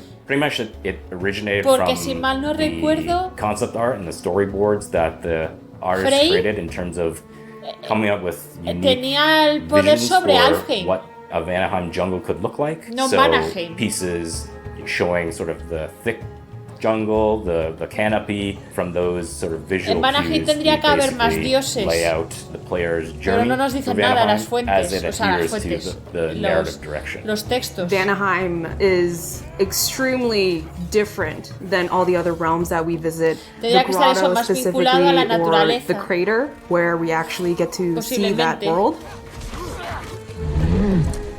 Qué bonito, por favor. Only bind you if you let it. Do what is necessary. Not because it is written. Vanaheim is very unique. Typically, a En level Vanaheim hay would 7 have dragones like para one matar. main state, where that state sort of determines the look and how things behave. For Vanaheim, the realm features a time of day cycle. So what that means is that all areas of the level, except for a small few, every area has 2 different states. Es que, por ejemplo, cuando se habla del Ragnarok, sí que se centra mucho en el tema de Midgard. Es decir, cuando se habla de Ragnarok, se habla de, en comparación con otras mitologías, el mundo nórdico aporta muy pocos datos. Muy pocos datos, ¿por qué? Porque fue pasando de generación en generación por transmisión oral. Entonces llegaron unos islandeses, llegó el Snorri Sturluson, un monje, y lo que hizo fue esas historias transcribirlas, dejarlas escritas. Pero ¿qué pasa? Que esas historias, obviamente, pues con el paso del tiempo han ido cambiando, han ido variando. Es como el juego este del teléfono escacharrao, pues algo así. Y también tenéis que pensar que la Edda de Snorri está muy impregnado de la esencia cristiana. Por ejemplo, esa parte final de Ragnarok, que habla de ese siguiente ciclo y demás. Pero cuando... A ver, yo es que del resto de mundos que tuvieran sol y luna, puede ser, porque cuando hablan del mito de la creación, van hablando pues de los 9 mundos, hablan de día, de noche, y también hablan de sol y luna. Pero yo me refiero a Midgard porque es lo que nosotros vemos, pero probablemente se viera en el resto de mundos. Y sí, puede ser, ¿eh? Puede ser que sí que pudiera localizarse en Vanaheim lo de Skolihati. Podría ser, sí. Pensándolo ahora y analizándolo, podría ser que se vieran en los 9 mundos y que lo pusieran en Vanaheim, pero podrían ponerlo también en Alfheim o en Midgard. De todas maneras, sí es cierto que el Ragnarok cuando se desarrolla, los gigantes de fuego liderados por Surt, los gigantes de Jotun, acompañados de los hijos de Loki, porque además los hijos de Loki estaban cada uno en un lado. Por ejemplo, Jormungandr sí que está en la tierra, está en Midgard, y Hel está en el mundo de más abajo del mundo de las tinieblas, de las sombras. Está debajo de Nifel, sí. Ojo, muchas gracias, ojito por estas suscripciones. Muchas gracias de verdad. That are fully functional and determine, their behavior. Implementing the day-night cycle kind of meant like, okay, what can we do with the plants? Can we make plants animate, sí, or can we have a scene where you're there during the daytime, then you come back later and it's drastically different? We have to make effects for the daytime and the nighttime, so that way they read on both levels. Yo tardé en pillarlo so in the del día y la daytime, noche. it's a lot more subtle, but everything still reads well and feels natural. At night, we want, effects to kind of glow. You'll notice some plants will start having some nighttime glowing feel.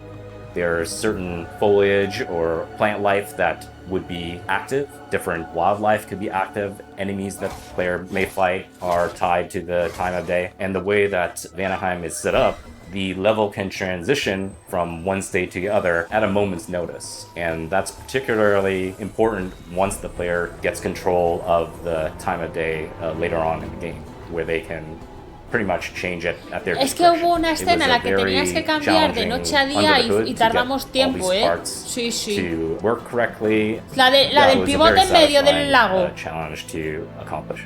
Bueno, I don't know la if rama. you've ever been in a jungle before, but it gets pretty disorienting. También me perdí 200 millones de veces. Whether it be day or night, you'll just get lost. And that's something that we've had to figure out how to help players get the direction they need. And again, adding the layer of the day versus night me perdía igualmente. Even extra challenging. Y la brújula no funcionó bien, priority, other than to make things beautiful and realistic, I also focus on how to y también make lo del plays fuego, memorable, de verdad. so it's not feel generic or Estos vídeos tenía repetitive, que haberlos visto antes de jugar. for player to get lost easily. I would, let's say, put a very weird shaped rock on the side of the road, and also when player passes by, they will be like, oh, I remember that rock. Or put like massive root that comes out from the ground. Qué lamentable. And that will have some impact to player. What we can do to help the player is kind of guide them through kind of environmental storytelling. We're also thinking about what other kind of elements can we put in there that kind of remind the player of the story or of things that have happened, or maybe are foreshadowing things that are going to happen. If there's an enemy coming up that you've never encountered before, maybe there's some bones or some footprints on the ground or scratch marks, something to kind of indicate, something's coming that you weren't expecting. Ah, sí, sí estaba, ¿no? Our Sí. environment team is amazing, so we just get to sprinkle in effects everywhere, and especially for Vanaheim, where it's such a new and jungly place, you get to really put in cool little insects and different type of things in the air, and I think the team really did well at bringing that to ¿Os life. acordáis de un Just in juego que se general, llamaba Vanaheim Valheim? is just one of those realms that people haven't seen yet, Los so I'm malditos just kind of mosquitos del excited for Valheim. people to go through Qué there for the asco, first de time verdad. and just explore, because there's a lot in Vanaheim. We're here. You live in a tree? Oh, yeah. Not in it. Below it. Emily! Look! Having worked on the previous God of War game, on Freya's house and the forest and kind of the surrounding areas, I did spend a lot of time getting to know Freya's character, and on this game I did get to spend a lot of time with her there as well. So seeing her evolve from this character who is this humble, kind of secretive witch just living in the forest very peacefully, and then has her life kind of disrupted. You must be better than this.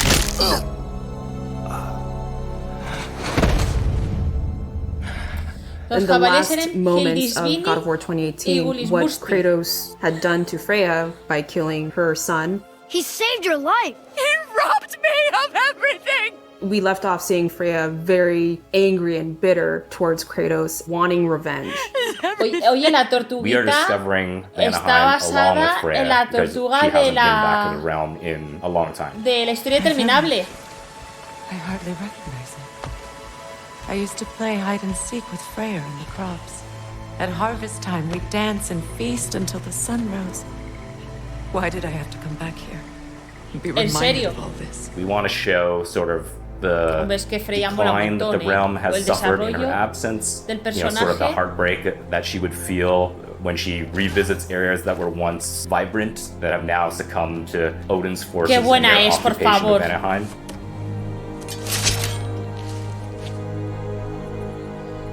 You are not the one who needs to die. Just in the environment art alone, you can see this realm used to be something much greater. Freya used to be someone much greater. She used to be a queen, but that's all but forgotten now. All you see are these strewn bits of stone and metal, and everything just intertwined with the jungle environment. We want to sort of visually tell that story and sort of communicate that kind of pain that maybe she would feel. on discovering, Claro, es the que ese destruction. mundo But I think there's also a bit vivió of like a momentos redemption mejores, as al well igual in que terms Freya. of her finally coming back and trying to reclaim what was once under her rule, and then sort of showing some hope for the future in terms of her starting to mount a resistance against Odin.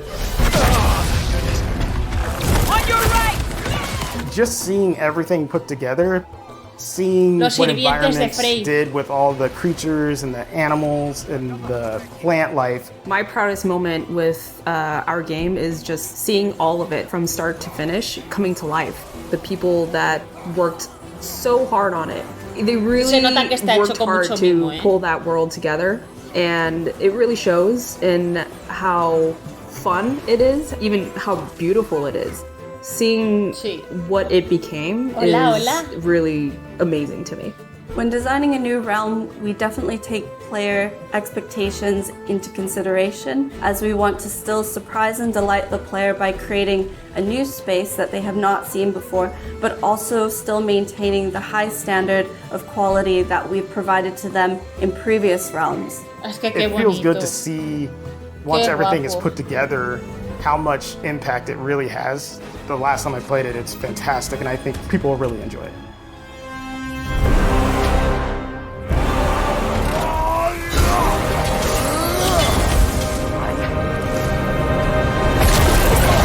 Es que, madre mía, amigo.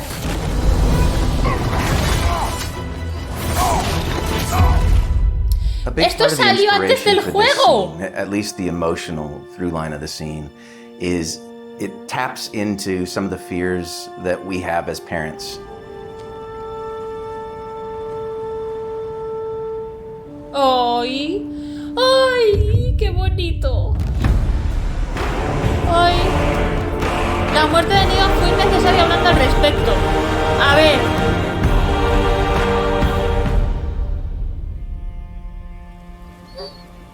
Forma parte del Ragnarok, ¿eh? Entonces tenía su sentido. ¡Ay, por favor! He's still eating. He wants to live. He is dying.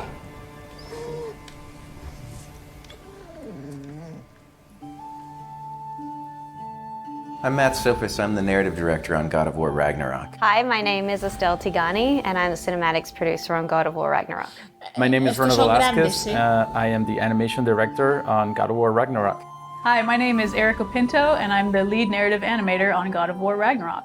It's my job to work with a cross-disciplinary group of really talented people to set the course, try to keep it on track, and then get out of the way to let people be great at their jobs. The pipeline for a cinematic starts with the script phase. The writers on the narrative team will collaborate together and complete the script for a cinematic, and it will get reviewed by our game director, Eric Williams, before getting passed over to the cinematics team.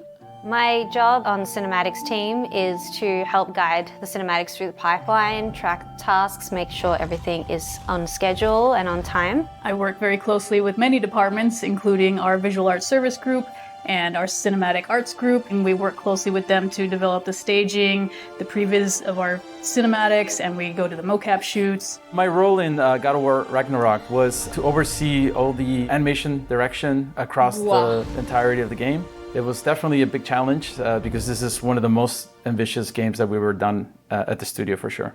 No, por favor, qué penita, de verdad.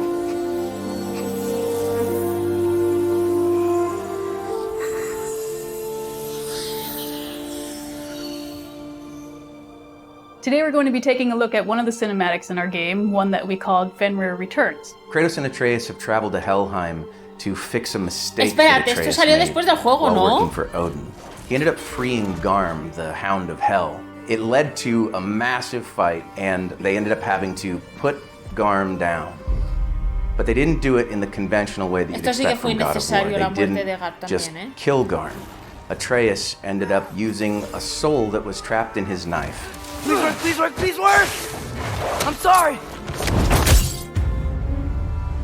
We opted not to go with storyboards most of the time. The reason why is we have a no-cut camera. Storyboards are really good at showing between each cut, close, far away, but the hard work is mostly in how that no-cut camera is going to move around the scene. So instead we opt for Scene Bible or our pre-visualization phase. On the last project, we discovered that previs was easiest to do when we were all together, able to shoot live action reference or get into mocap suits and shoot on stage.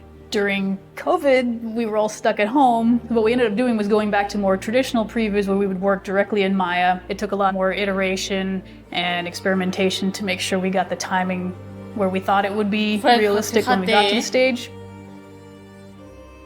One of the big moments in this scene is to see what happens to Garm, and we encounter him inside this cave. And the way that it's been set up, the lighting, the mood, the way that the camera is kind of creeping behind Atreus as he's creeping up on Fenrir is meant to communicate this sense of uneasiness and uncertainty about how this is going to go.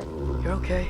As Atreus approaches the cave, he's really hoping that the soul that Angerboda told him was in his knife was Fenrir's. He didn't know for sure. Sorry I hurt you. It's over now. I promise. So the biggest challenge for this scene was to really get the sense of that change of personality. So at first, you just finish this giant battle against Garm, and you're not quite sure if it's still a threat.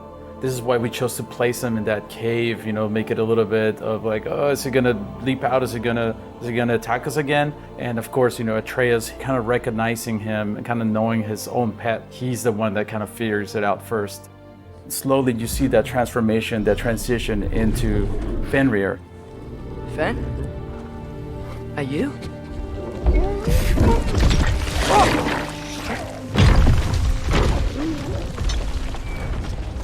Some of the aspects we really wanted to get right with the scene was selling that tension leading into kind of this relief and joy, seeing that Atreus's gamble paid off. Boy! So to bring Fenrir to life, there was a lot of research that went into it. Starting all the way back in 2018, we paid a visit to the Wolf Connection, which is a place where you can interact directly with actual wolves. We got a lot of footage of this and also learned a lot about actual wolf behavior, how it differs from dogs. For instance, when you approach a wolf, you're actually supposed to bring your hands underneath the wolf's head. Because Fenrir was more like a pet, we ended up not actually doing the underhanded approach. Yeah. Fíjate el detalle, I missed you too. Didn't know if that would work. Where Atreus can tell that it's Fenrir when he comes out of the cave. This is the stretch of the scene where Kratos is realizing it himself. We did it! Working with the actors on stage, obviously we didn't have a giant 20-foot wolf. So what we had to do is we had to have the actors interact with a puppet. In this case, we actually had two puppeteers. We had someone holding a giant pad on a pole to represent kind of the scale of the dog that the actors could go up and work with. But for the camera view, we had this little virtual prop that could show on the screen the giant wolf, and then we would tilt it, and then the camera operator could see where is the giant wolf. My favorite bit of this part of the scene is, of course, Kratos just simply saying, sit. Sit. And then immediately sits down with no hesitation. Even the camera is getting into the action. You hear the audio of the big kaboom, like a little earthquake. The camera and the staging was able to really capture them as a family unit. Tilting upwards to show such a large creature, but also keeping that focus on these two characters that are having a very intimate conversation between Kratos and Atreus. I think this is a really important moment because you've got that dog in the background that's kind of offsetting this more serious conversation. If you look, you'll see that Fenrir is just kind of like ping-ponging between them, which animals do. Leading up to this moment, Kratos and Atreus have had a lot of tension where Kratos is trying to kind of hold on to Atreus and Atreus needs to break away and form his own identity. How is this possible? It's giant magic. For Fenrir, we actually mostly did hand keep, which means our animators would pose the wolf and move him around all themselves. Some other research we did, we ended up shooting reference footage with dogs, and you'll see, when the wolf comes and kind of crawls towards Kratos and Atreus, just trying to nail that body mechanics. And what we ended up doing, because Gonzaga no of puede different hacer camera eso. angles and the size of the wolf that we were going to represent in game, what we did is we ended up shooting from the camera perspective and the closeness that we needed to recreate in our scene, which presented itself as amazing reference for our animators. For me, the most exciting part was once we got the wolf data in and we started to hand key Fenrir a little bit more and you start to see his personality come forward and come to life. To me, that was a true joy. We also really wanted to lean in finding natural behaviors that dogs and wolves do when Está súper bien he yawns hecho, and shakes himself, just really feeling all the fur, and we want to sell that this is something that's alive and not just a bunch of polygons on the screen. Lo I que think the le most faltaba era exciting mover la thing pata para about bringing this rascarse. scene to life was just watching it go from this very rudimentary scene of just two guys sliding around in a horribly animated puppet wolf to something that feels believable, and you're just like, oh, Fenrir's such a good boy and he gets all the pets. I've been learning things. In Asgard. This has nothing to do with that. More secrets. No. A promise. Something that someone's trusting me to keep. Like you kept your promise to Mom? From a narrative perspective, what we wanted to achieve with this scene is to demonstrate the developing relationship between Kratos and Atreus and their building of trust towards each other. Atreus is growing up and learning to become independent and make amends when he makes mistakes. It's this wonderful little moment where Kratos realizes maybe that he doesn't have to worry so much anymore. See what I can do when you trust me?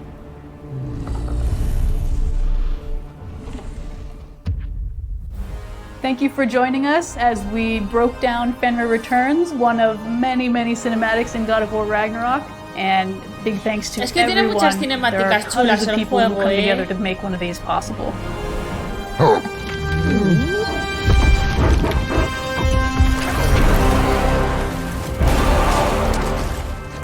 Esto, una cosa, esto ya salió, se publicó cuando había salido el juego, ¿no? Porque entonces es un spoiler como una casa de Sometimes you grande. have to fight battles, and it's how you fight those battles is what matters.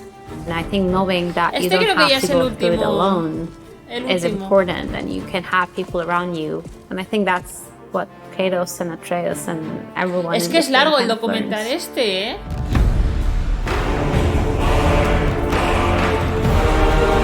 ¡Ay, rátatos! ¡Los ciervos! My name is Gosur. I am the AI lead and the narrative tech design co-lead on God of War Ragnarok. My name's Connor Radding Bland. I'm a narrative animator here at SMS. I'm Andrew Loyola, or Aloy, as some of my coworkers know me as, and I'm a QA lead on God of War Ragnarok. I'm Rajul Ramchandani. I'm a tech designer here at Santa Monica Claro, Studios. decía yo, SMS, As a narrative animator, SMS, usually my claro. primary job is to work on the cinematics for the game. My primary responsibility is to manage the test coverage that goes into a game of its size. I'm a technical designer, and what that entails is that we end up working on set pieces, little character moments around the level, gameplay mechanics. It almost feels like we are building a puzzle together, but we are also building all the pieces from scratch. And as a lead, one of my biggest roles is making sure we deliver what we promised to deliver at the end. Ready. In the previous game, there was also almost no family to start with. There was Kratos, who was afraid to show his true self tiene muchos because of traumitas, her past trauma to his son. And we watched them kind of build that relationship as the game goes on. And we kind of got to a point where they were father and son at the end. In this game, we've explored a lot about Atreus figuring out who he is, but he can't really do that without the people around him. It starts with just Kratos and Atreus, and as they build their relationship, as they are becoming this duo of who's always there for each other, they also bring in other people. They bring in Mimir, they bring in Brock and Sindri, and it's not just them. Like as Qué you go penita, through the de game, verdad. you see the Freyr Five, you see the Odin and his family, Kratos tries to protect Atreus as best as he can through training, through being a literal shield for him. But Atreus wants to get out there and figure out what he needs to do on his own. And throughout the entire game, they're just butting heads on, I need to do this myself, or no, this is not our business. We need to protect ourselves. Stop thinking like a father for a moment and start thinking like a general. Odin's giving relationship probably is what attracted Atreus to work with him in the first place, despite knowing that Odin is the cause of many of the troubles of all of his other friends. Feel free to come and go. Take what you need, poke around as you please. You're not my prisoner. And more importantly, I am not your father. Odin is more hands-off. Odin kind of sends him on missions, and he lets Atreus go out and about. Metiendo cizaña. Just wish Atreus were not so restless. That separation and Atreus being away for a while kind of also allows Kratos to learn that sometimes being overly protective is not always good. You need to give some space to your kids so that they can figure out who they are. And I think that's a very good change for Atreus in the beginning, because he feels like this is someone, letting me do my own thing.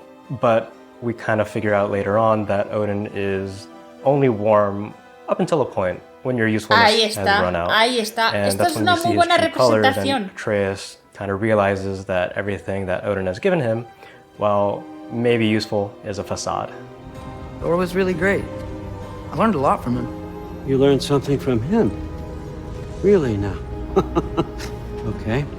What did you teach the kid? Nothing. What could I possibly teach him? Exactly. Found family as a theme started back in the first God of War in the Norse series. Mimir, towards the end of the last game, mentions that we couldn't really do it without help from Brock and Sindri and you, Atreus, and you, Kratos. The concept of found family means a lot to me, because all my family and my friends that I grew up with are back in Turkey. It was just me and my husband for a very long time. I think a lot of what this game talks to is about accepting each other and realizing that the people around you can be your family. Madre mía, We've gone capítulo. through that. We've built our families through my coworkers in the studio who are my friends now. And I think that is what's happening in this game too. Whether it's Kratos, Mimir, and Atreus and Angrboda, or Brock and Sindri being your weird uncles, it's about accepting each other for who we are and realizing that those characters are all that they've got. Well, come on then. Let's get him something that fits at least. Kratos, he calls Mimir by his name instead of calling him Head. That is a huge step up. He guides Kratos and Atreus pretty faithfully throughout the entire game, trying to see past their faults Con Brock es and brutal. challenging them whenever they have pretty poorly formed ideas. Kratos welcomes a lot of the help that Sindri and Brock offer without too much challenge. There's that found family and the growth of trust that we see throughout the entire game, a lot more than we did on the first God of War in the Norse series. Well, don't go getting too cheery about it. But with how Atreus' relationship is with Kratos in the beginning of the game and kind of how it develops in the first half, you start to notice that Atreus and Sindri become close as Atreus kind of separates from his father. Y al revés. Sindri almost sort of becomes this other different father figure that's giving him advice and helping him out in a way that maybe Kratos would not do. As Atreus and Sindri form a strong bond, Kratos and Brock actually get to build a bond together. I find that pairing interesting because I think you get to learn a lot about Brock. Sindri and Brock, they're separated for pretty much most of the game, and then coming into God of War Ragnarok, they're together and they sort of let go of their past quarrels, and you really get to see that they've built a strong relationship. Qué bonito, por You mean favor. we combine it with... That's right. And then when it'll go... Damn you, that's brilliant. Very well. The realm between realms is where Brock and Sindri live. Generally a safe haven for Kratos and Qué buenos Atreus. son, Player de verdad. agency is something that we really care about in the Realm Between Realms, whether it's getting a side quest from Ratatasker or just accounting for the various player behaviors. When you walk close to a companion that's hanging around in the house, whether it's the shop or Brock, or Tyr just hanging around waiting for his food, or Atreus sitting in his room. We want you to feel like you've stumbled upon specific character Es que moments. lo de Tyr está muy bien, Sindri. You built it all yourself? You know it. Showing their personality as much as possible in these spaces to the player. So the animation teams kind of have to make sure that what they do is very much in character, breaking everything down and thinking in very much detail and making sure we have the tech to do so. Being locked up for so long, you forget how much joy lives in the little things.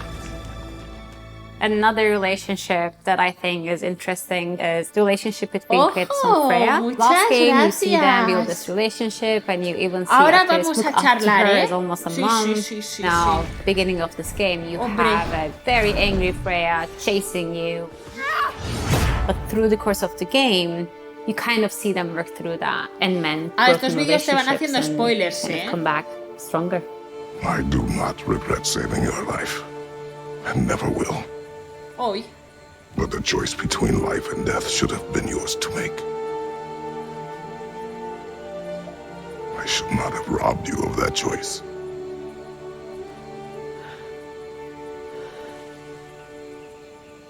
So you got Freya, and then you have her brother, Freyr.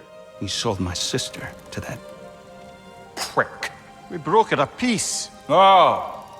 Did you now? Where is it? The key element between those two is when Freya left to be with Odin, they separated. Freya, as we know from the previous game, went to go marry Odin as a potential solve to the Aesir-Vanir war, and Freyr was left to pick up the pieces.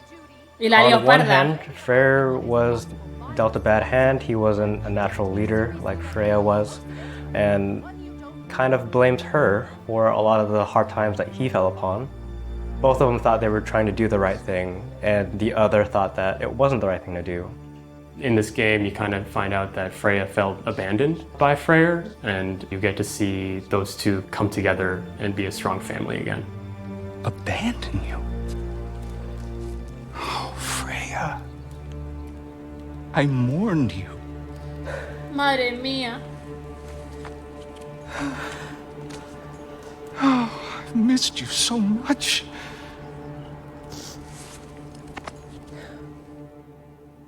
Like how Kratos and Atreus rely on their found family throughout the entire game, the people and development team at Santa Monica Studio, we're all there to support each other and really make the best game that we can make. I've had to move across the world essentially to a different country, and you end up being away from family a lot of the times, and your friends become your family. I think that's something I've hopefully está muy bien helped relate in the transmitido. game as well. You know, I've Pues sí. really grown to love the narrative animation team here. It feels exciting in that we're all kind of coming together to create this awesome game. With all the relationships in the game, I think the biggest lesson is everybody has room to grow and room to write their own destiny. Life takes you through different paths, and sometimes you go through struggles, and how you go through them is important. And I think the family that you built around yourself, it would be there to fight those battles with you.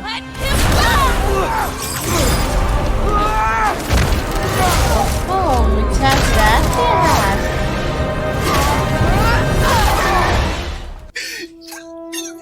That sounds like God of War. Finally. We've really been trying to hone in on something here at the studio, which is this idea that we're fans of our fans.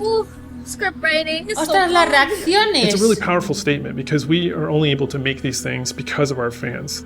It's just all those little things that you do out there, all the tweets, the Reddit posts, Ojo, the ojo. videos, the reactions. Thank you, video games, for being my one saving grace. You don't know how sad things have been lately. I'm ready to play. Let's go. There's so much positivity that can be had from games, and I think when our team gets that, it just energizes us to want to do even better and put out something that's just magical. ¡Ostras! ¿Te imaginas que sale? Sí, sí. Madre mía. Oye, pues ojito con este apartado, ¿eh? Of the interview is like a fan thank you, right? So I want to say Ojito, On cuidado. behalf of the studio, Porque on behalf of realmente son myself, thank you for playing God of War. básicos. I really hope you guys enjoy playing the game as much as I enjoy animating on it. Madre mía, el dibujo. Your passion and just overall excitement of these titles keep us going. We know, especially over the last few years, Mira, de verdad. how important our time Qué is and how barbaridad. valuable that is, and any time that you give to anything that we work on is just, we're so grateful for it. I know it's kind of a cliche thing to say, but we can't do this without you. We can't thank you enough for being huge fans of the series. We all pour so much Pero of cómo ourselves mola, into por this game. favor. It's not just a job Esto for es un us. detallazo. And knowing that there's an audience out there that supports us and gives so much of themselves right back to us, it makes the hard work so much easier. Your enthusiasm is felt by me and the team every single day. We have a big team, we have big goals, we have a high quality bar. And every day I can take a moment and bring up some YouTube videos and I see the excitement from you all and it drives me forward. Those moments Ay, when I está started to feel a little emocionada. bit low, I would go look to social media and Twitter, Facebook, whatever, and just kind of start seeing all the excitement out there, how people could not wait for this game, and it would renew my energy in ways that I never thought possible. Every now and then, game development gets really hard, as I've said and as you probably know, and I'll go outside and I'll be wearing my God of War shirt or my God of War jacket, and somebody will be like, oh my gosh, is that God of War? I can't wait for Ragnarok. And a great conversation is sparked, and it really is the fuel that I need to keep going, because knowing that people are truly excited for this game is Qué chulo. really cool. For 4 Es que hay years cientos, miles. after the release of the last game, that these characters still resonate with you Okay. and you want to see more of it. It really inspires us to try and deliver to you something that is meaningful, but also is just fun as hell to play.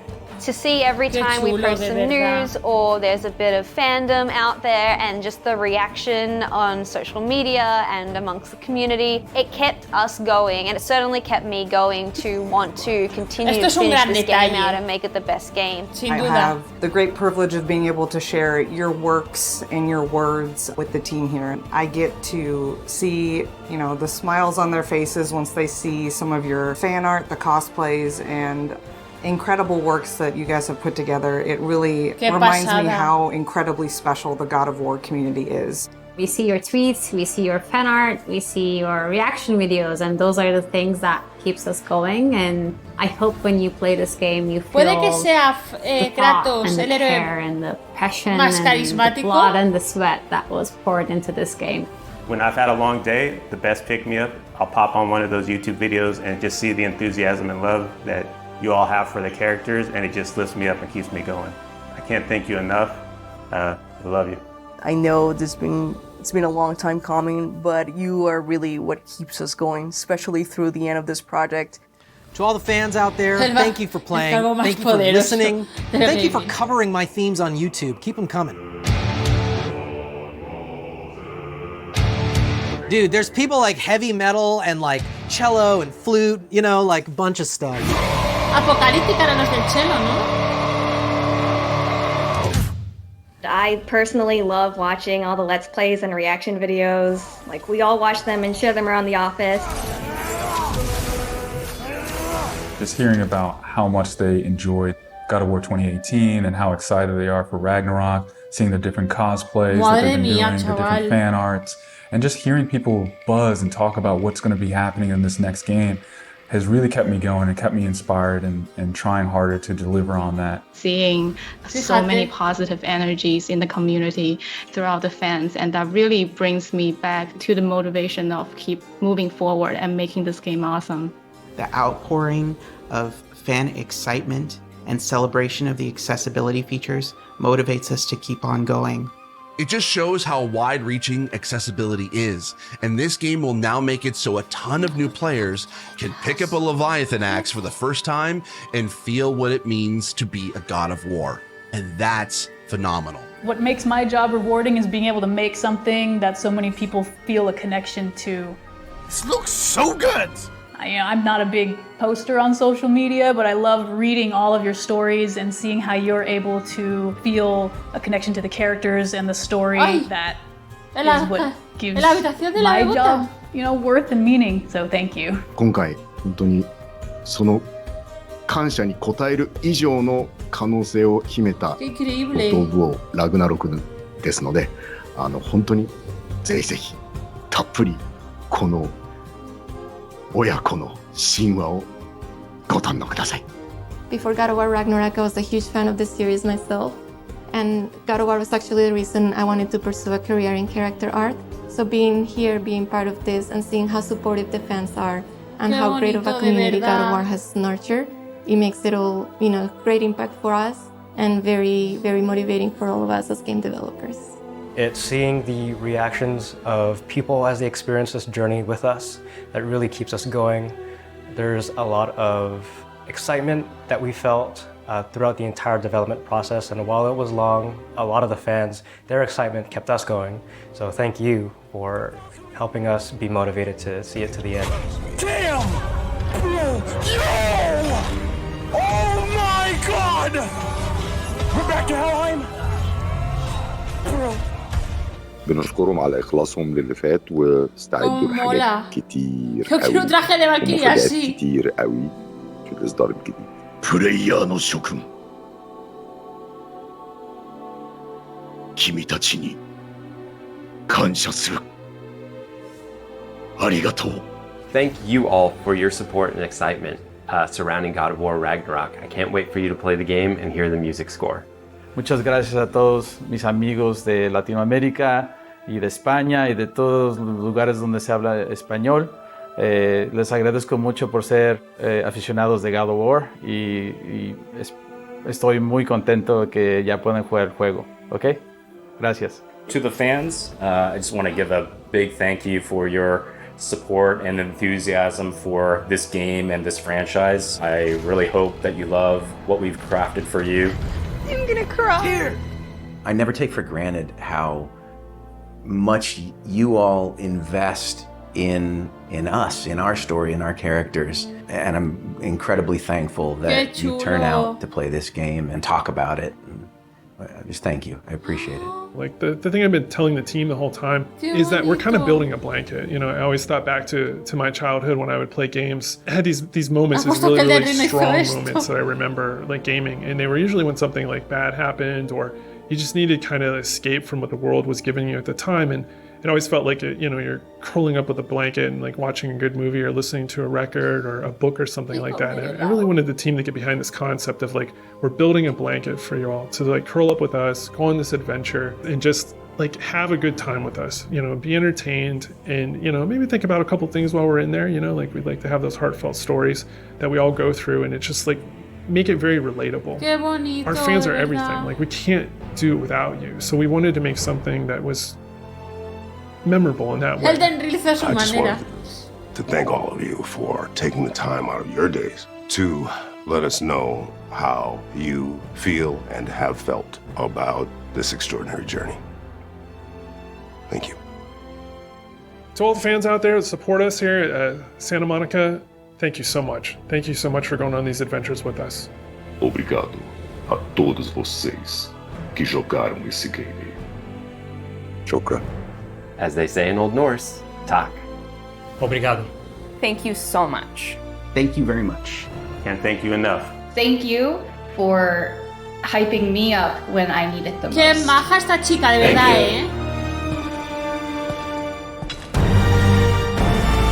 Qué bonito.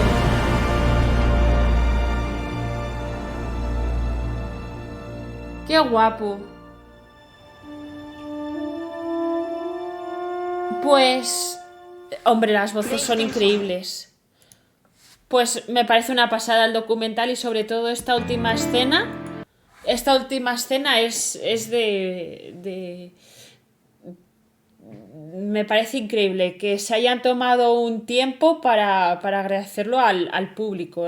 Eso yo creo que también les diferencia. Yo no sé lo que hizo Elden Ring, porque en el chat ahí hay una discusión entre si Elden Ring y God of War.